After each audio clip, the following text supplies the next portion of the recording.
guess. Oh, she will. You think?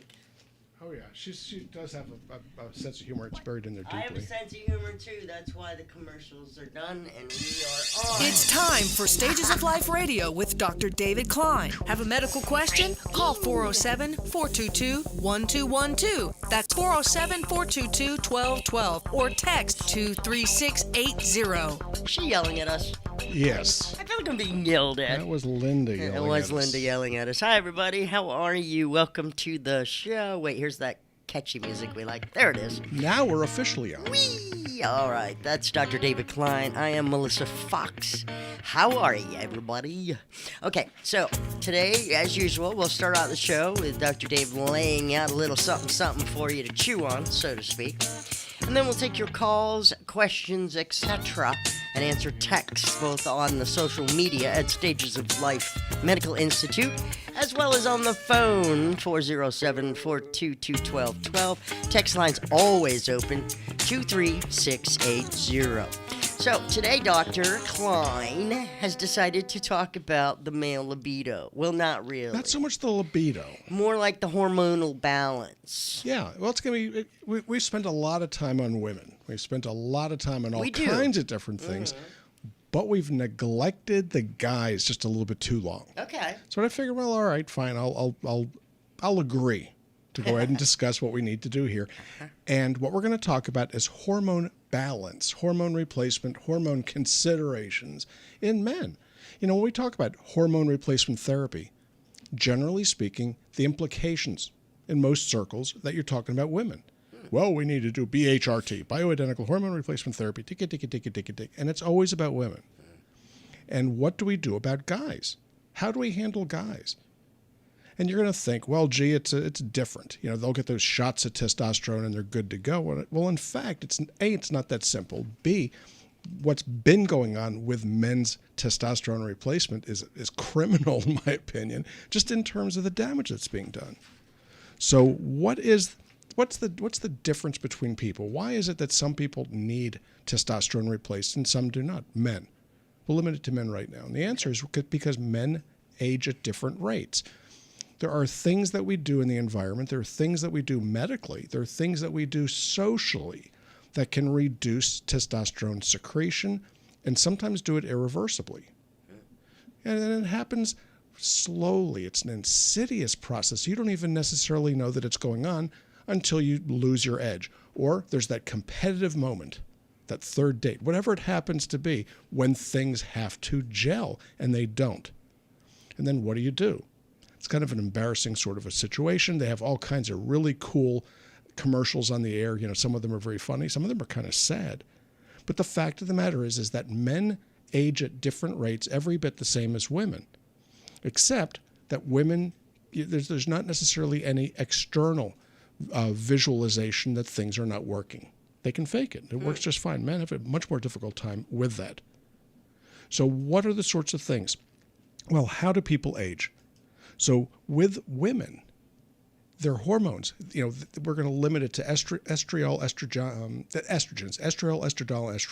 testosterone, and progesterone, DHE, androstenedione. And with women, they all decrease simultaneously. It's kind of cool. Makes it real easy. You hit about 35, 36 years of age, and then all of a sudden the hormones start to taper downward.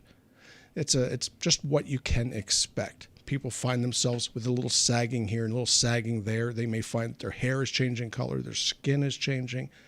All kinds of things are changing. With men, on the other hand, their testosterone does in fact decrease 2% per year beginning around the age of 20 to 25, and it just keeps going. But something else happens. That's estrogen goes up. At the age of 40, the average man has a higher estrogen level than the average woman of the same age. That's insane when you think about it. That's just about the time that peak divorces occur. Okay, why? Because the guys tend to become less manly in many ways and a little bit too much like their wife. So, you know, it's just like anything else. Opposites don't necessarily attract, although we can argue that in a different venue. Sure, but not here. Not here, not today. Now. So what is it that we have to do with men? So you're looking at a very different picture. With women, you want to increase their progesterone, increase their testosterone, increase their estradiol. all of them. But with men, it doesn't work that way. You have to increase their testosterone while at the same time decreasing estradiol. Otherwise, you end up with man boobs. You end up with a bunch of other problems, none of which are all that good. No. So how do you do this? And this is where it starts to get very interesting. We have 1950s technology, which is still being done to this day. The anachronism of it all. It's easy. You go to your doctor. They give you a little vial to keep in your refrigerator. You have some sadistic family member that's going to inject you in the tail with this once a week, and my God, things are glorious for a day or two, and then the rest of the week you're back to your old whiny self. So for men and women, it's we all have the same degradations with age. They just manifest a little bit differently. DHEA is something that people like to talk about. They like to think that they read something important on WebMD. But it does, in fact, drop with age. It's called the fountain of youth hormone. But you never take this over-the-counter product without doing blood work to support the levels that you're taking, because it can, in fact, become a dangerous sort of a thing. It's illegal in Europe, actually. Kind of neat. So testosterone levels drop, and that's what we're going to talk about pretty much in men today. So is the approach to diagnosis different in men and women? You're going to think about it and say, well, it would have to be. But the answer is it's not. It's exactly the same. We're all made of the same bricks and mortars. The difference is ratios. The difference is amount. So the average gal, should have a testosterone level between 50 and 80. Now, they define normal as 5 to 45. Normal in an abnormal population is not a good thing. So you want it to be a little bit rich. Otherwise, you develop the same osteoporosis that your neighbor has across the street. So you need to maintain a level that's actually more normal for a 30-year-old, not normal for a 60 or 70-year-old. So how do you make the diagnosis of these problems? Just clinically, somebody walking through the door. Well, first thing is history. People will tell you what's wrong with them if you listen well enough. If you listen to the patients, they will tell you what is wrong. Not necessarily specifically, but metaphorically they do. The physical complaints will tell you a great deal. What's dry, what's wet, what's hurting, what's itching, what's weak, what's strong. There are many of these things, and that's what a good history will tell you. Certainly not something that you're likely to get, on one of these computer programs. Well, I'm going to type in my symptoms, I'm going to get out a diagnosis. God knows, if it were that simple, you wouldn't need medical school. The fact of the matter is that it makes most doctors much busier than they otherwise would be. Just like the package inserts for the medications. When those things started being given to people, the docs pretty much by and large thought that it was going to cause a rush on, what ifs and miserable calls. What it really did was it made us all busier. It put our kids through college. Why? Because people were, reading these things, developing all the same symptoms that they didn't have. So we'd have to change the medicines 15 times from Sunday, all unnecessarily as it seems. But the medication history is probably the single most important thing that we look at, because when it comes to hormone replacement therapy, about 60% of the patients that I see on a daily basis are self-induced hormone imbalance situations. You exclude the folks in the 60s and 70s and 80s. But if you're looking at folks in the 30s, 40s, and 50s, it's almost always medicine-related. Things that you were prescribed or things that you're taking over the counter.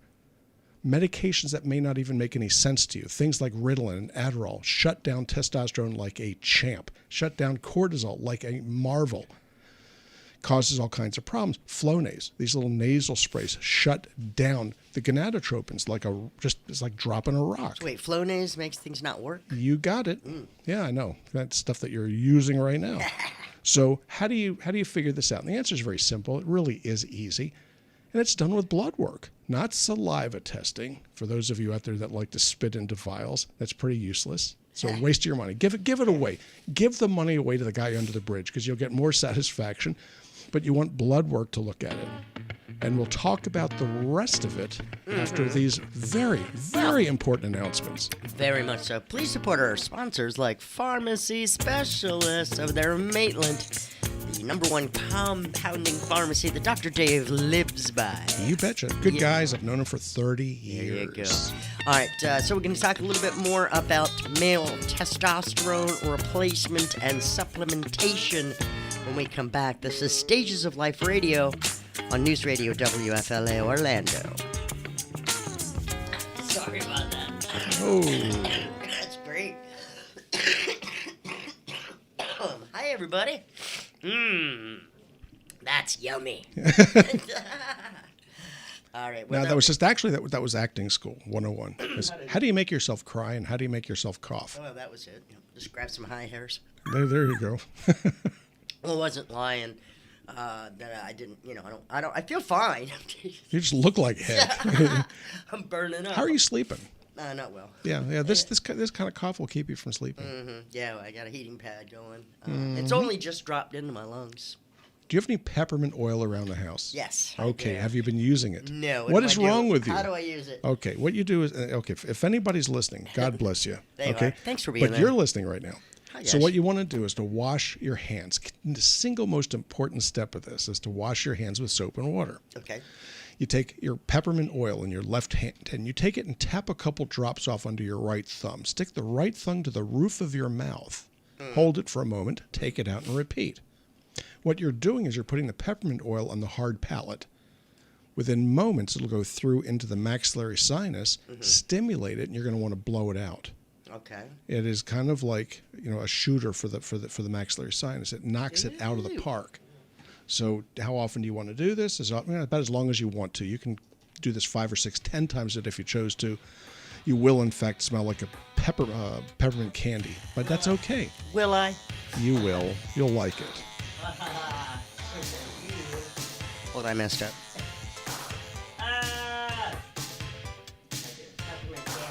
Peppermint candy, but you really want is peppermint oil. It works. Oh, like I said, my nose is running now. There you go. That would be done if you'd used it. Really? Yeah. Well, I don't have Tylenol in the other room right now. I didn't say you had time. He's being mean. I am being mean. He's being mean unto me. Okay. Seriously. So picking things up. Okay, so that way I'll have time for calls today. Right. Okay, is how do you establish this diagnosis? We talked about the history, the physical, the response to medications, positive and negative. Medication history is the single most important thing, and you never seem to get it right on the first visit. 30 seconds. I didn't think that was important. So But you treat by measurement. You treat by blood work. Gotta wait. So what do you wait. do? You're gonna wait 20 seconds. Oh. I don't want you to waste all this on just the Oh, I thought we were on. No, I even said worse. I hit something here. Oh, you hit something funny. Yeah. Got it. I pushed the button. I misread you. No, it's because I'm a little under. You have a cold. I'm a cop. I gotta go to my nose, so is it gonna go? I don't know. Live radio. Gotta love live Very radio. nice. You too. I love live Yeah. radio. Fly by the seat of my pants radio. Well, it's out there with no net. You're high wire with no net. Yep. There I go. Yes, okay. So, welcome back to Stages of Life Radio. We are definitely live. Dr. David Yeah. Klein in his chair, talking about the male hormone balances when we left off. We were talking about how you would diagnose if there's a problem, and you said blood work, not spitting into a Not tube. spitting into a tube. Okay. There are people out there that really love the idea of doing things without a doctor's order. So they're willing to spend even more than they normally would because they think that they're spending less by being smart to get salivary hormone levels, when in fact that is one of the goofiest things in the world to do. It's one of the very few things that the FDA has actually told the insurance companies they will not pay for it. Medicare will not pay for it. They'll pay for urine hormone levels. They'll pay for earwax. They will pay for everything but saliva because it's never been shown to work. So what do you do? Okay, history, physical complaints, response to medications, but the blood work is what the key is all about. So what you do is you go ahead and you draw blood on the individuals, looking for things like testosterone. You can get free testosterone also. I prefer total testosterone. Estradiol, wickedly important men and women. Progesterone, same thing. DHEA, very, very important because that's like a sinkhole with regards to the precursors for testosterone. If you have a little extra dough, or if you're covered by Medicare, you're going to want to go ahead and get cortisol, thyroid as well, because these things all influence the rate with which testosterone is produced. So once you have your amount, you can decide what you need to do. So if somebody comes in and their testosterone is low, let's say it's in the 250s, 300s, and they're 50 years old, it should be a little closer to 550 to 600 for them to feel right, think right, perform. So you go ahead and you start talking to them about using transdermal testosterone, not intramuscular and not the pellets. Okay, so the stuff that you actually mush into your, say, wrist area? No, you put it in, it's called the volar aspect of the forearms. So it's the part of it's the soft, thin skin between your wrist and your elbow, the inner portion of your elbow. Oh. So there's no fat in there, and that's key to this business because fat is biologically active with regards to converting testosterone to estradiol. So you want to put it someplace where there's minimal fat. That means no thighs, tush, tummy, or any place that begins with a T. So what is it all about? You apply it in the morning because the testosterone level should be, starts to increase and hits its peak between 3 and 6 in the morning. I prefer people not wake themselves up to put it on. So you wake up, you shower, put the goo on, and away you go. When you do shots, if you do it once a week, you end up with 2 to 3 days of peak testosterone levels, and then it trashes. It drops like a rock. But the body uses the excess testosterone to produce estradiol, and then things start to go sideways after 3 to 6 months. Sometimes it's irreversible. With the pellets, you end up with a steady testosterone level, but the body is expecting to see it come and go in waves, kind of like the tides. So if you did away with the tides, the weather patterns would change terribly. We would see global God knows what. Who knows what happens to a man or a woman, for that matter, that gets pellets put in and you don't see the tides. Ugh. It is a problem. So what do? You apply the goo, you wait 90 days, retest it, and then adjust your dosage. So what do you do about a guy, who has a low testosterone and a high estradiol? You give them more testosterone. Did you know that testosterone degrades to estradiol? That's the pathway to dihydrotestosterone and estradiol. So if you don't block the degradation of testosterone to estradiol or dihydrotestosterone, you're really just kind of peeing in the wind. It doesn't make a lot of sense. So you need to use aromatase inhibitors and something called 5-alpha reductase inhibitors. No, you will not be tested on this, but I will teach you how you fix this. And it's easy. So with the transdermal testosterone, the way I prefer to have it compounded is it's made with a little bit of progesterone and something called chrysin. So this blocks the degradation of testosterone to estradiol, making it more potent and let's say less problematic, and chrysin, which makes things work better. So that combination really does well. You can't get it commercially, so it has to be compounded. So the fun part about this is it's actually less expensive than the commercially available products. Your insurance companies don't cover them either, so you're not really losing anything.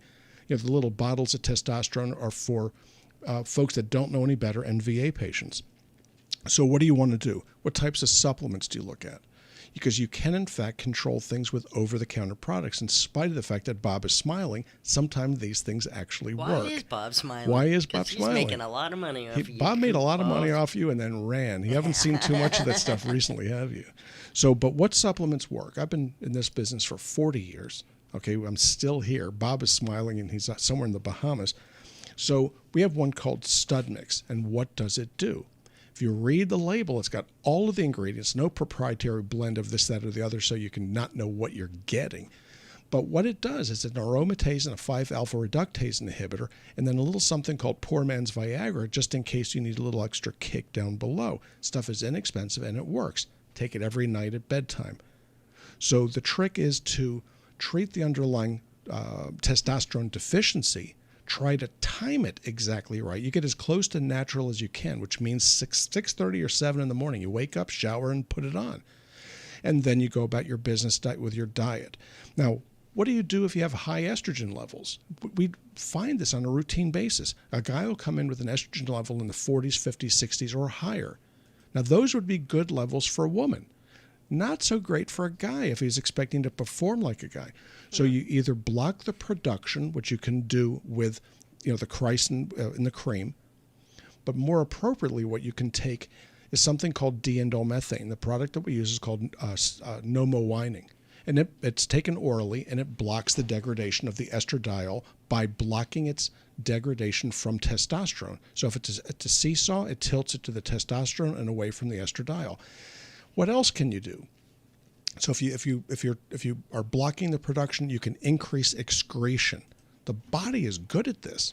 So if you have the means and mechanisms to clean it out quickly, doesn't it make sense to do it? So how do you do this? Oddly enough, it's really very simple. You can use something called milk thistle or silymarin.